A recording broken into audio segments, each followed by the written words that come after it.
Donc, suite à la décision du chef de l'État, M. Macky Sall, de fermer les crèches,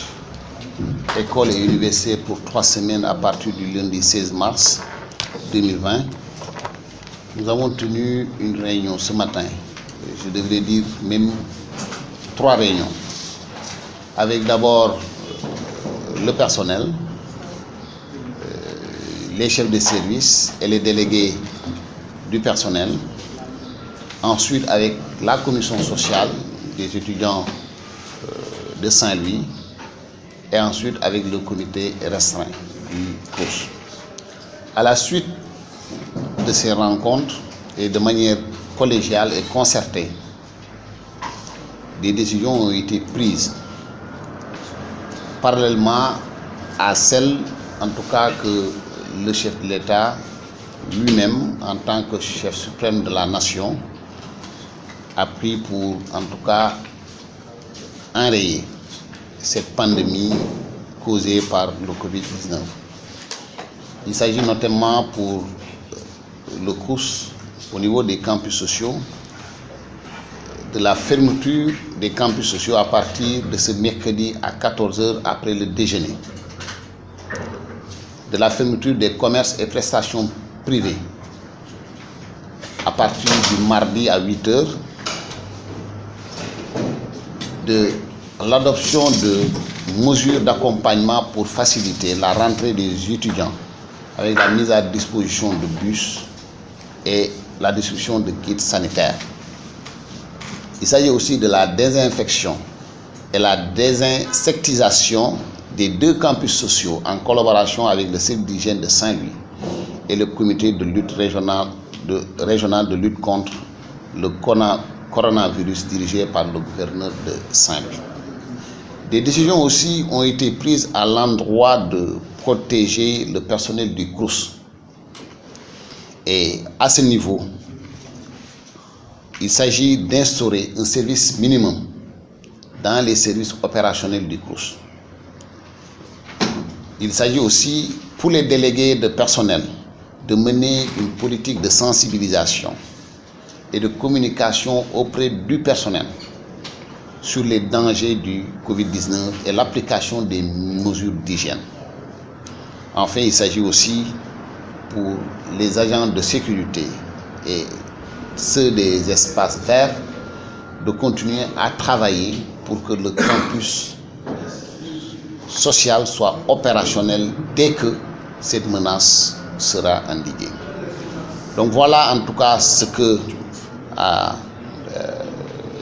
après donc, les réunions qu'on a tenues ce matin et donc les décisions qui ont été prises. ci ginnaaw ba nga xam ni njiitum réew mi président de la République du Sénégal son excellence Macky Sall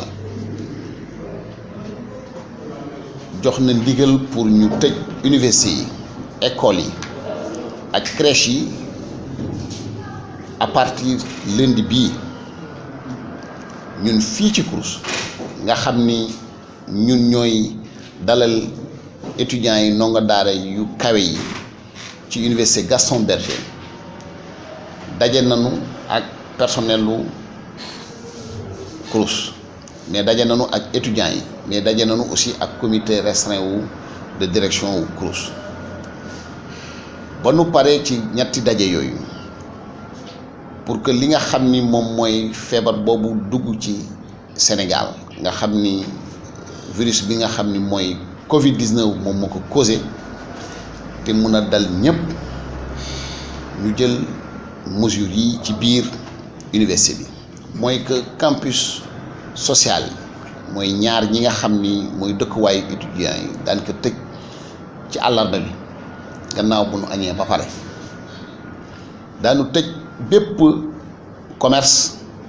boutique bu nekk ci biir université bi ci mardi bii bu 8 h ci suba jotee daanu tamit gunge étudiants yi ci wàllum en tout cas koppar ci wàllum jumtukaay pour mën a ñibbi ci seen dëkkuwaay yi mais tamit jox leen li nga xam ni moom mooy ay kit yu leen di permettre ñu mun a protéger wu ci Covid-19 daanu profité aussi ci moment yi nga xam ni dañuy tëj université bi pour ñu désinfecter ak désinsectiser maanaam ñu xeex lépp li nga xam ni moom mooy jàngoro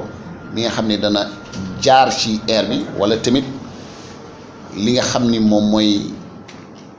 yuy naaw mun ko andi ci biir campus social bi daan ko xeex andi ceeg service d'hygiène bu Saint-Louis mais andi ceeg ñi nga xam ni ñoom ñooy autorité wu dëkk bi te ci kaw gouverneur nekk ci